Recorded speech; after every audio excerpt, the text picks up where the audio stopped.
I like to go over articles, real estate commentary, 10 headwinds the real estate market faces next year. I'm going to go through these a little bit quickly because I don't want to keep you guys too much. You're probably getting dressed to go out tonight. As an annual report from the Counselors of Real Estate identifies the most pressing topics that could have long-term consequences for housing. Well, let's see what these are. I don't need to read the whole thing. Inflation and interest rates, will they affect real estate in the next year? Yes. Geopolitical risks, will they impact real estate? Yes. So of these first two, okay, this could be true during any year ever. Hybrid work models, also not that surprising. Supply chain disruption. That one is a new one, and that to me it's my belief that the economy is not humming on all cylinders because you can't get supplies. That's just frightening. Energy, I don't know about that one. Labor shortages, I don't know about that one. Housing imbalance, there is a housing imbalance.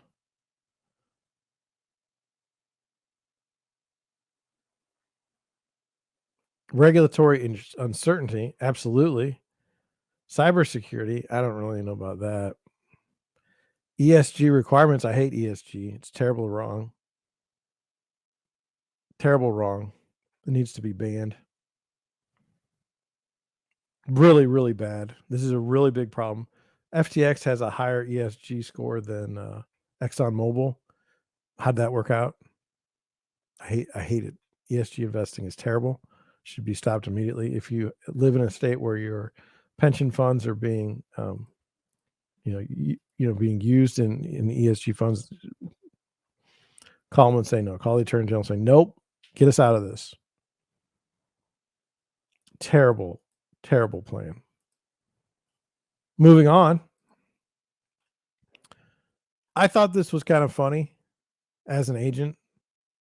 Let me see what you think. Okay. Broker Pulse. Leaders see opportunity in the market. Focus turns to agent productivity. Okay. Do you know how insulting that is for an agent? Like, do you know how insulting that is? Okay. So we've just been through a very, very busy time, a very stressful time as an agent. My gosh. Do you know how many houses I showed before I could get an accepted contract somewhere? And now I would be there on the weekends, all nights. I mean, it's just crazy. And now you're going to tell me I need to be more productive because the market's going down. It's no longer easy money. Who are you? Who are you to tell me that? What do you mean by productivity? Are you trying to say that I'm not good enough as it is as an agent? It says real estate leaders surveyed for the Real Trends Broker Pulse are increasingly pessimistic about the market through the end of the year and into 2023, with 66% of all respondents predicting that home sales will be down more than 5%, and 48% noting that home prices will be down more than 5% as well.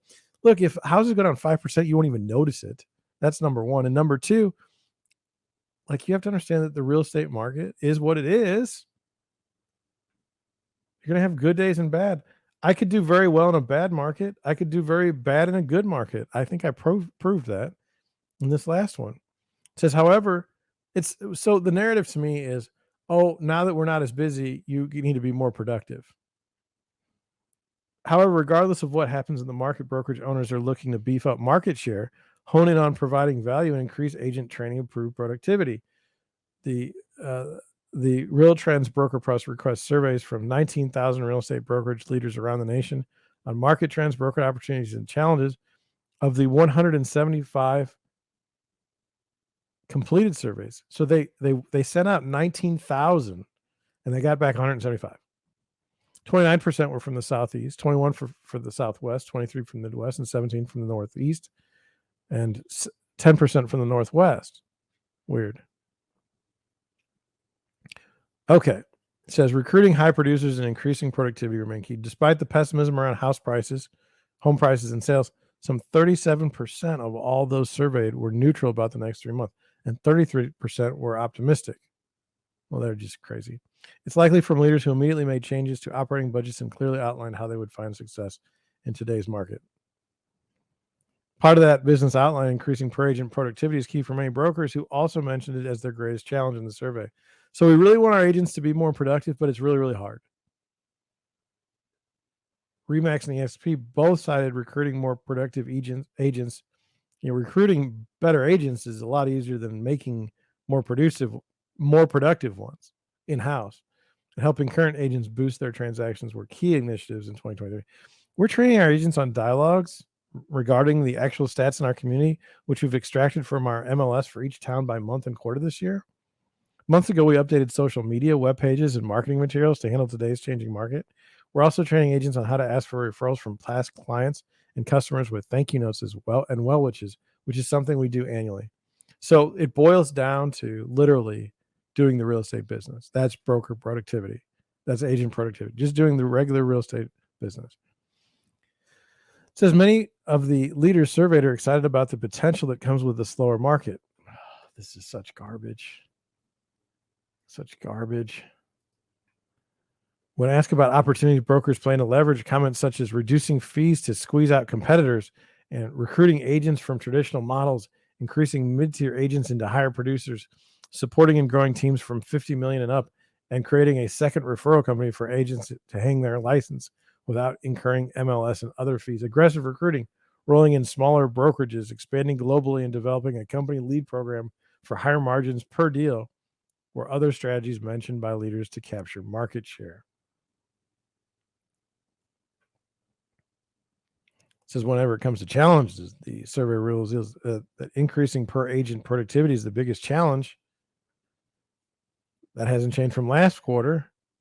However, the challenges that moved up the list include keeping agents motivated, reducing operational expenses, and competing with new business models, likely the low fee and flat fee model. When things are down,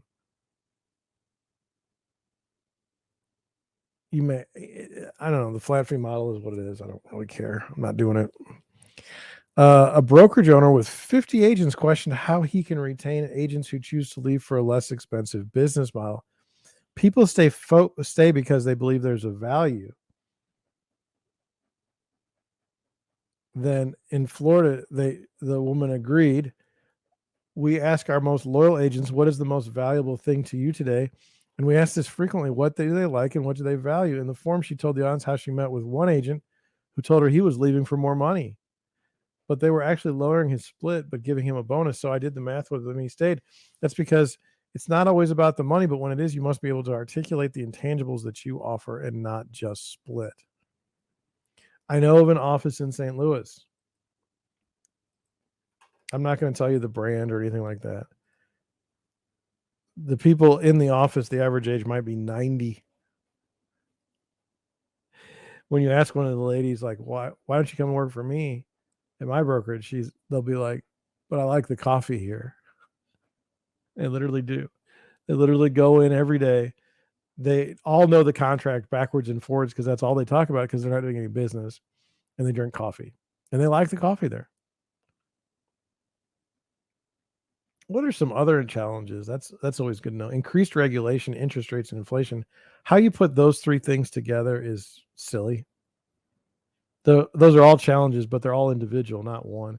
Keeping agents motivated. Like if an agent isn't motivated, it's not on you. That's not your problem. Pressure on margins. Well, you can fix that. How? How can you fix that? Don't offer so much. There, solved. Look at Compass and what they're saying they're going to do with their splits that aren't going to increase them. Reducing operational expenses. What's so expensive for your operations? Difficulty recruiting, 5%. Competing with new business models, 5%. Retaining agents amidst increased competition, 5%. Restructuring office space, really? Increasing market through M&A, mergers and acquisitions, I suspect. Increasing capture rates on ancillary services, 0.71. I don't know. What's my biggest problem? I'll tell you, my biggest problem is keeping the doors open. It's the only thing I worry about. It's not like I want to have bigger margins. It's not I want to have more agents. It's not I want to feel, better internally, be a better producing agent. No, I just want to keep the doors open. I don't ever want to make a decision that makes me have to close my doors. Does that make me a weird person or unusual? I don't know. I just that's the way I look at things.